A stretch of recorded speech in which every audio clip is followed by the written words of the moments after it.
start talking about trading divergence. Now, before we get started, I want to mention a couple things. First of all, if you notice on your screen, there are 3 handouts I prepared for you. Now, these handouts are only available in tonight's class. Okay. You have a complete guide to Introduction to Technical Analysis, which will cover the entire range of all oscillators and indicators, as well as chart patterns, support and resistance, and trend lines. You also have a handout guide on trading divergence, which gives you a little bit more detail about what we're talking in class tonight, with charts and examples, so you can help understand better what divergence is and how to apply it. And then you have a handout in understanding the different types of technical indicators, so that you can understand which ones would work best for you and which ones duplicate each other, so they're just redundant in your trading system.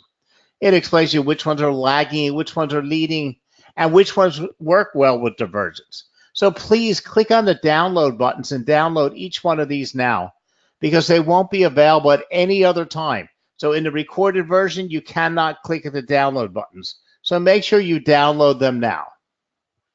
Now, also in tonight's class, I use the term security when referring to any tradable instrument, whether we're talking about stocks, bonds, commodities, futures, indices, mutual funds, options, CFDs, or even cryptocurrency.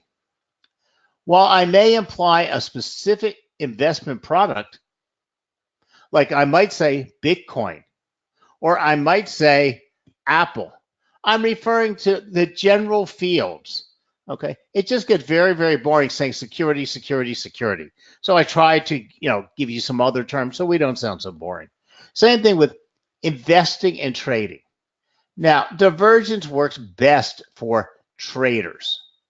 And we understand trading is a short-term,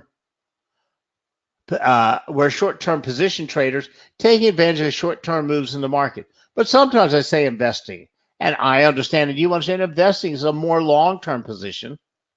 And investing and trading are different. But again, I use the words interchangeably because divergence works in both markets or both cases, and it gets very boring just saying trading, trading, trading. Now, the ultimate question you're asking yourself is, should I buy or sell today? What will the prices be tomorrow, next week, or next year? Now, wouldn't investing be easy if we knew the answer to these seemingly simple questions? But alas, I don't have a crystal ball. I don't have a Ouija board. So if you're attending tonight's class in the hopes that technical analysis has the answer to these questions, I'm afraid I must disappoint you. However, if you're attending this webinar with the hopes that technical analysis, especially trading divergence, will improve your investing or trading, then I have good news for you. It will do that. Now, in the Forex markets, or for that matter, even futures or stocks, divergence is often related to the price and the oscillator that it is tracking the price. Divergence can be spotted by use of oscillators such as RSI, stochastics, MACD, and used in conjunction with price. So when the oscillator is usually moving in one direction, but the price is moving in the other direction, they're said to be diverging. So an oscillator falls in the field of technical analysis, falls under the field of technical indicators. And that's why I gave you the handbook on technical indicators. And an oscillator is an indicator which moves between overbought and oversold levels. And it oscillates. It moves up and down, because most oscillators are based on price and the relative momentum or volume. Oscillators are the best choice for understanding momentum in prices, which signals how strong the prevailing market trend is. When prices reverse or retrace, the oscillator tends to follow them in the same pattern. So here, let me pop up a chart, and we'll show you this on a real live chart. Okay, so we're looking at MACD on this chart. I'm sorry, we're looking at RSI and the Euro US dollar. And if you're not sure about technical indicators, you should come to our class on technical analysis. But we can see at this point, prices are moving up while the indicator is also moving up. They are moving in conjunction with each other. But now here we have an interesting scenario. Price is continuing to move up while the indicator is moving down. So what do we have? We have divergence, and that's telling us something about the price when our indicator is moving in the opposite direction of our price action. Because normally we would expect them to move in the same direction. Not with the same exact movements and not to duplicate their movements, but at least in the same direction where the oscillator is making higher highs while the price is still making higher highs. We don't expect the oscillator to be making lower highs while price is still moving up.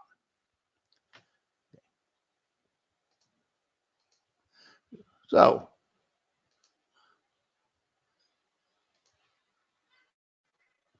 when price reverses or retraces, the oscillator tends to follow the same pattern. Therefore, when prices are making higher highs or higher lows, the oscillator tends to mimic the same pattern. But conversely, when prices are making lower highs and lower lows, the oscillator tends to print the corresponding lower highs and lower levels. This is what we all know as convergence. Convergence is when they converge, they move in the same direction. Divergence is when they start moving in opposite directions. So when price makes a high or a low and the oscillator fails to confirm the same, it is known as divergence. By spotting these divergences, traders are usually signaled to a potential change in the direction of price. So when we get these divergences, it's telling us that something isn't right about price action and the current trend is losing its momentum, or we're going to get a reversal.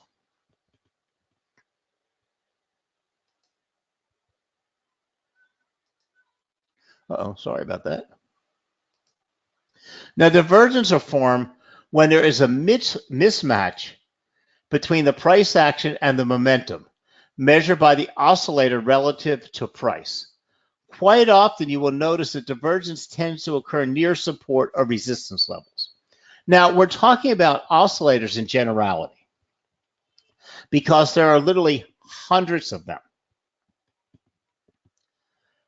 And divergence is a state of action that doesn't matter which oscillator you're using, because oscillators fall into a standard explanation, whether you're using one that uses a 0 to 100 or you're using one that uses like MACD that uses 0 lines and minus 1s and 2s.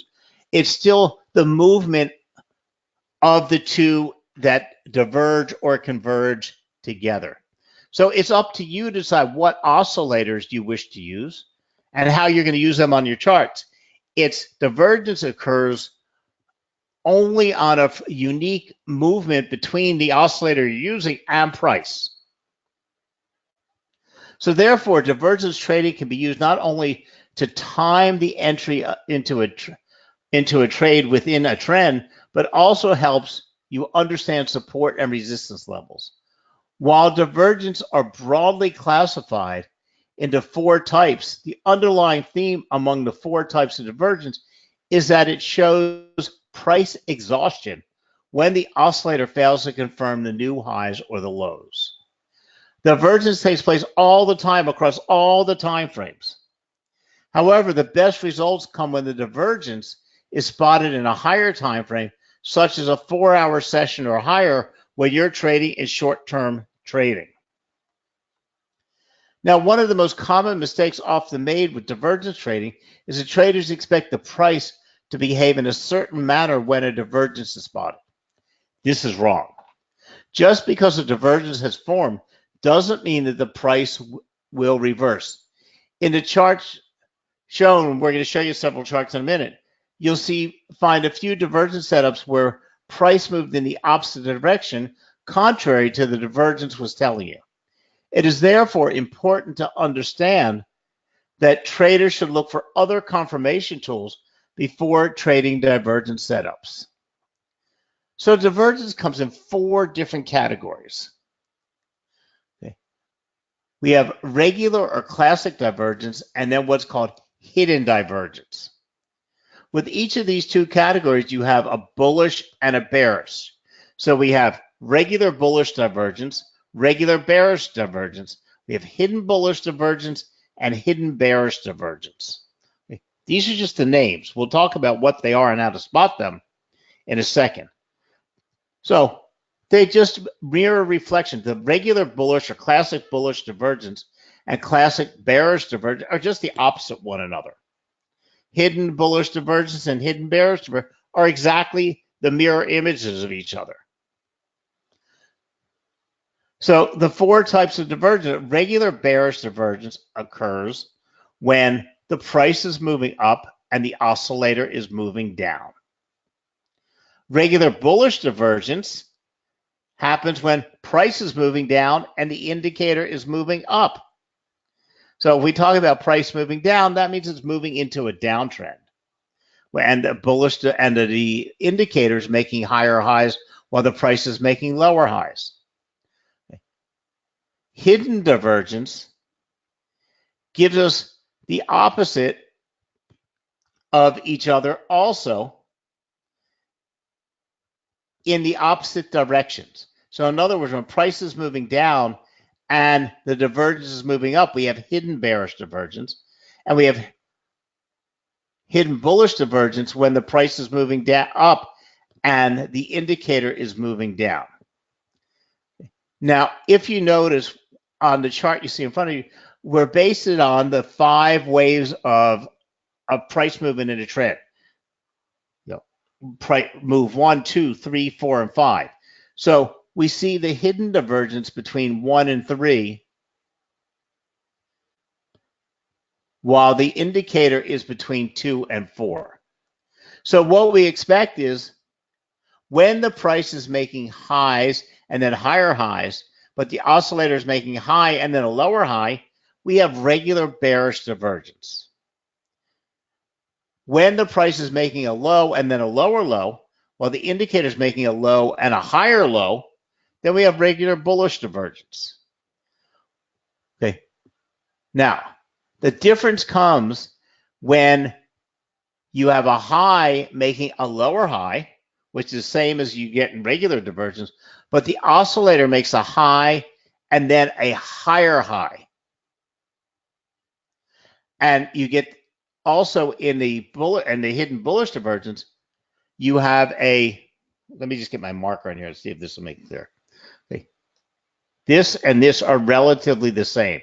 The biggest difference is in your oscillator reading.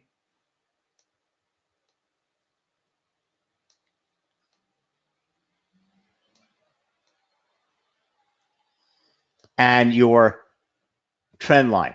So here we're making higher, we have a high, and then we're moving into a higher high as we would in a standard uptrend, but our indicator is moving from a high to a lower high. And then with the hidden divergence, we move from a high in an uptrend, but we made a lower high, while our indicator made a high and a higher high. It's a very fine difference. It's hard to spot, but it is a fine variance in how we would interpret this. With our bullish divergence and our regular, we have a low and then a lower low. So in other words, you have price moving down here, makes a low and then a lower low, while our indicator is making a low and a higher low.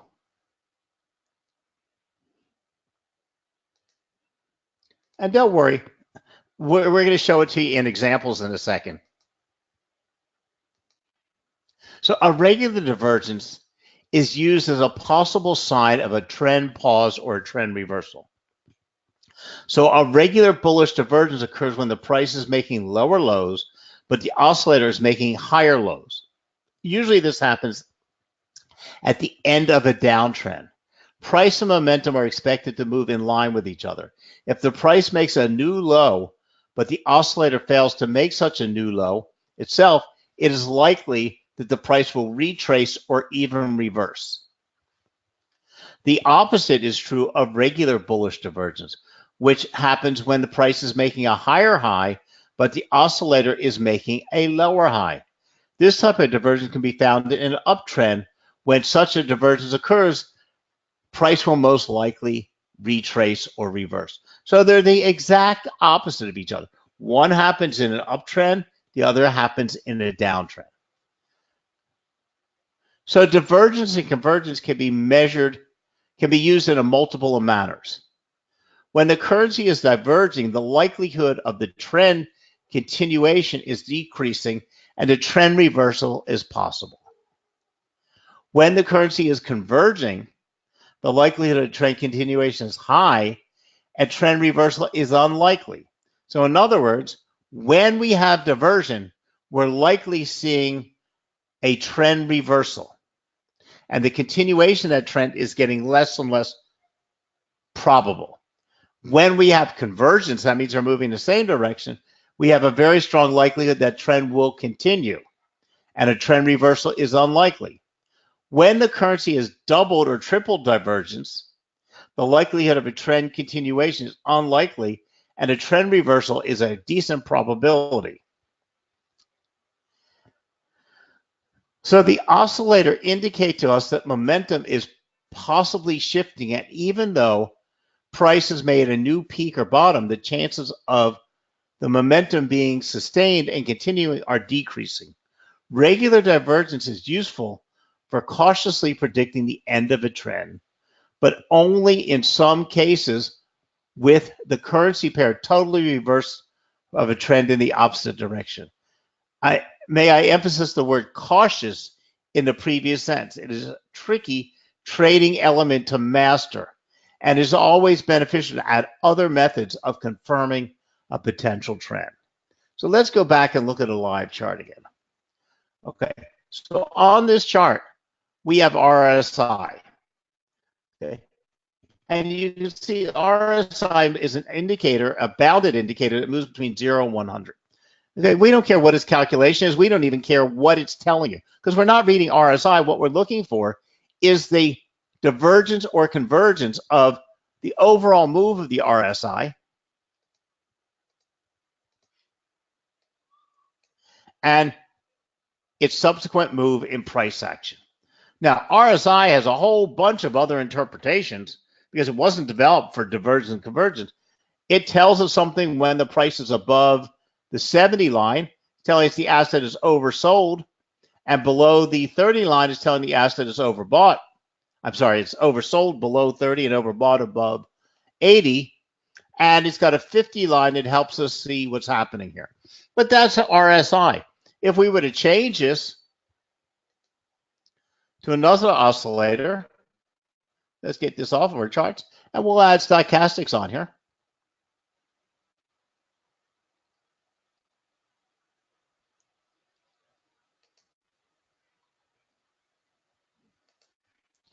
We have the same exact thing. Different calculations, different interpretations, different use, but we can still add the highs and the lows of the indicator and compare that to the highs and the lows of price.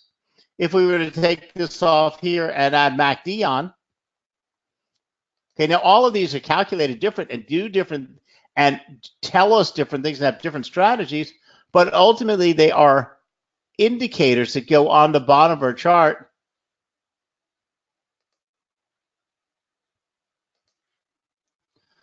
Okay, so I'm going to take this. Well, we can actually leave the histogram because we can see divergence and convergence with the histogram as well as with the MACD line below, because all we're looking for is when these two lines, when the line of the indicator, we can call it the trend of the indicator, is making higher highs while the indicator is, while the price action is making lower highs. Because you can see how these indicators actually kind of move with price.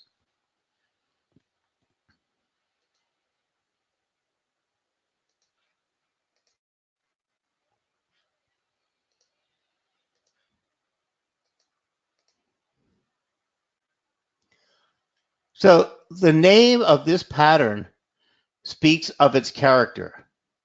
We have divergence when the price movement is contrary to the indicator movement. Now, this type of regular divergence comes in two forms. Okay. We have bullish and bearish divergence, and they are exactly the same, except one exists from downtrends and one exists for uptrends. When price is making higher highs and higher lows, then we would expect the indicator to do the same. If it's diverging, we expect the indicator to do the opposite. So bearish divergence, this is when price creates higher tops on a chart, while the indicator is giving you lower tops. So another bearish divergence isn't during a downtrend, it's during an uptrend. This uptrend is moving up, so it's making continuous higher tops, higher highs. But what's happening is the indicator isn't giving you the same higher highs, it's making lower tops. It can be moving in the same direction, but it's got a trend line that's technically moving down. So after a bearish divergence, price usually makes a rapid bearish move. So an indicator diverges negatively, we would expect price to at some time waver and drop. Okay. Bullish divergence is just the opposite. Bullish divergence occurs in a downtrend when the indicator is making the opposite direction, and we would expect that price then to rally. So the bullish divergence has absolutely the same characteristics as bearish divergence, but in the opposite direction. So here on this chart, we can see it very plainly and clearly. Here we see price making higher highs. We could actually extend a trend line, even though it's not a valid trend line because we don't have 3 points, but we can see prices making a higher highs. But look at the indicator. The indicator is making lower highs. Here we have price making lower lows and moving in a downtrend, where the indicator at the same time is making higher highs. Here we have price moving in an uptrend, making higher highs, while the indicator itself, even though it's moving up and down, it's the peaks that we're looking at, and those peaks are making lower lows. So it's moving the opposite direction of the price trend.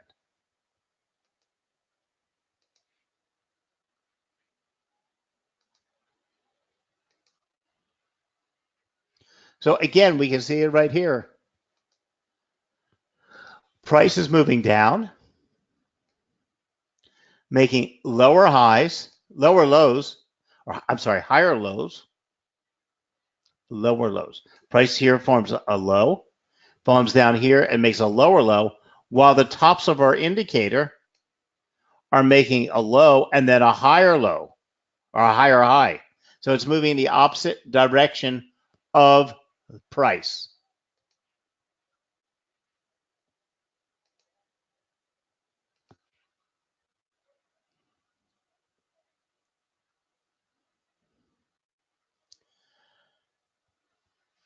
Now,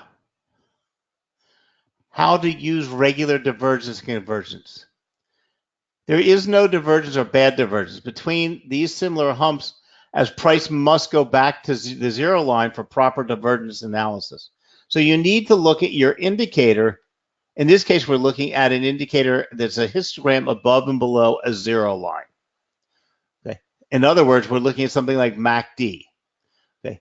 So this is slightly different than looking at stochastics or RSI. We're looking at the histogram, but you can still see the histogram is making higher highs while the price is making lower lows. Now, one method for analyzing divergence with a different perspective is by using trend lines and trend channels.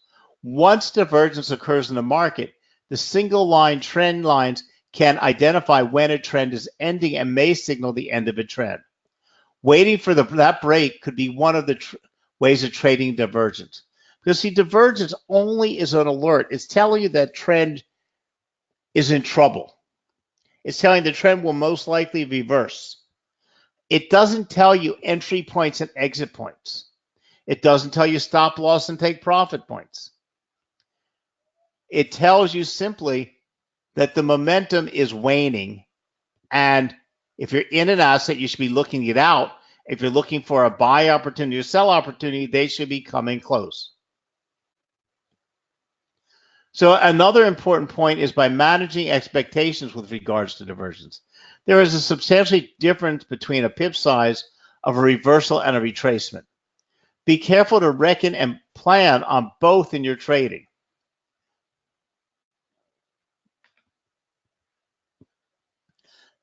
Now, I've explained all this in great detail in your handout. I'm going to share with you right now a short presentation on divergence with RSI so that you can see it working together. And then we'll come back and talk about this a wee bit more.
So we have discussed the different types of divergent patterns and some reliable indicators to trade with divergence, especially RSI, stochastics, MACD, CCI. There are many of them. Most of them fall into the category of momentum indicators or overbought and oversold indicators. But now we know how to spot divergence. We need to know how to enter the market on divergence. However, before you start trading divergence setups, there are a few more points that we need to discuss further. These things include an example money management approach when trading divergence setups. If you do not have sound money management plan, you are likely to lose money trading divergence or any other setup for that matter. So you can use divergence to place your stop loss. Regardless of your trading method you use, you should always place a stop loss for each of your trades. It's no different when you trade divergence. And for most traders, it's best to place a hard stop in the market instead of using a mental stop. So in other words, place your stop loss as part of your order entry. Now, as far as divergence setups go, one way to place your stop loss would be to put it right above the last top on your charts, which confirms the bearish divergence. If the divergence is bullish, then we rely on bottoms and the stop should be placed below the last bottom on your chart. So you can see examples on this chart in front of you. Now I've included this same chart in your handouts and a step-by-step process in the handout I gave you, Trading Divergence Guide.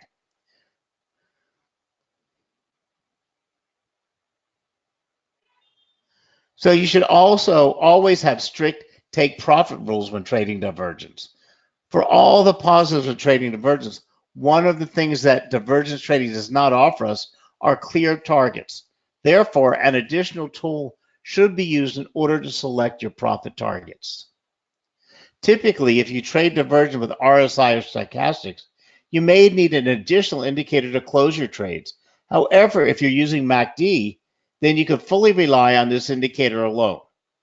The reason for this is that MACD is a lagging indicator and it is a good standalone tool for exits as well as entries.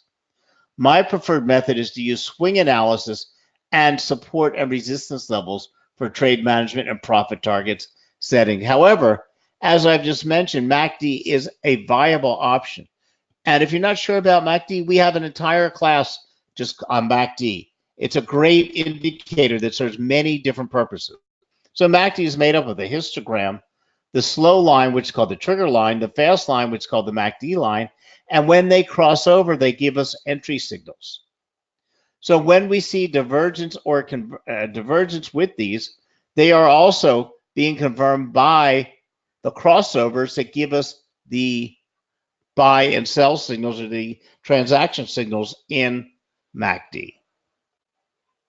So we have all the tools we need in order to put Forex divergence trading plans together. So let's now combine all these rules and see how this would work. We will use the MACD indicator for spotting divergence and for closing trades. So as you can see on the chart, we have down below, we have our MACD crossover. At the same time, we have divergence. So when we get the crossover is our transaction signal. Transaction signals are triggered in or happen in MACD when the trigger line crosses the MACD line. So that gives us a buy signal that's confirmed by the divergence, and then we would put our stop loss at the lowest candle, and we would project our target point based on the previous move, and then we would put our close and our exit point when we got our next stop crossover with the MACD.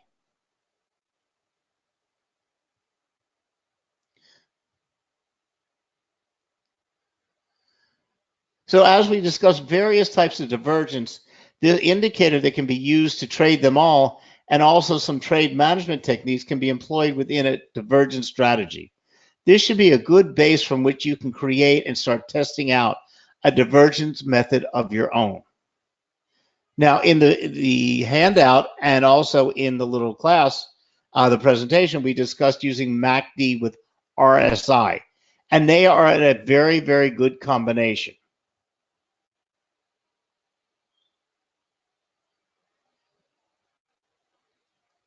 So understanding when your indicator is high or low is important when it comes to interpreting divergence. And I generally encourage traders to look beyond the squiggly lines of their indicators to explore what it really means. Typically, the RSI makes higher highs during healthy and strong bullish trends. This means that there were more and larger bullish candles in the most recent trend wave and that they are compared with the previous wave.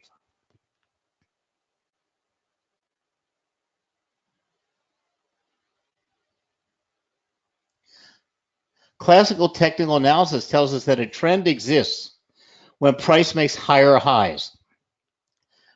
But like too often, conventional wisdom is seldom right and usually simplifies things too much.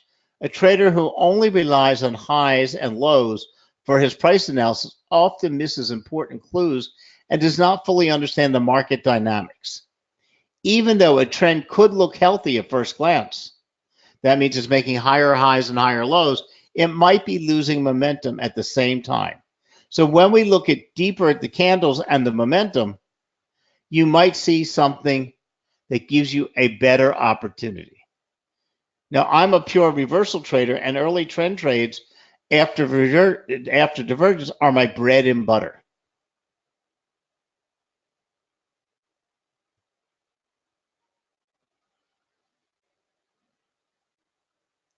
So to sum it up, a divergence setup is a leading pattern giving us an early entry into emerging price moves. Divergence trading is an effective method and allows traders to combine price action and indicator analysis into a trading strategy. Remember, there are 4 types of divergence: regular bullish divergence, regular bearish divergence, hidden bullish divergence, and hidden bearish divergence. Some of the most reliable indicators to use to find divergence are MACD, RSI, stochastics, and Bollinger Bands. But remember, a sound money management plan is required for trading Forex divergence or any strategy for that matter. Divergence signals do not provide clear profit targets. We do not know how far a price is likely to go once they reverse. So in many cases, we have to utilize other techniques to exit our divergence trade setups. The MACD is a good standalone tool for trading Forex divergence. When you trade divergence with MACD, it can be used to provide you entry as well as exit signals. It's important to remember that most trading approaches reliant upon divergence are based on correlations between momentum oscillators and an individual security's price action. In the event that a security is in the midst of a strong trend, momentum oscillators can provide false and counter trend signals. Conversely, when a market enters a consolidation phase, the lack of sufficient price action may lead to a scarcity of clear-cut signals. Being aware of the current market state is imperative to a trader incorporating divergence into his or her trading approach.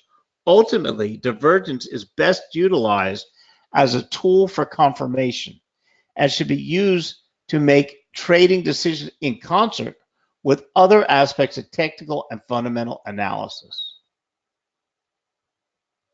So on that note, I'm going to say goodnight to everybody. Please, before I close off the webinar, click on the download button and download those 3 handouts that I gave you. And remember, you can see a recorded version of this class by using the same link you used to come to tonight's class. So I'll give you a minute to click those download buttons and get those things downloaded. And we'll see you again tomorrow night. I have no idea what I'm teaching tomorrow, but we'll see you again tomorrow night. And if you have any questions, go to www.LegacyFx.com. Go over to their education section, and they're going to have all types of information on oscillators and indicators, as well as divergence. So have a great trading night, and thank you very much for joining us. Bye now.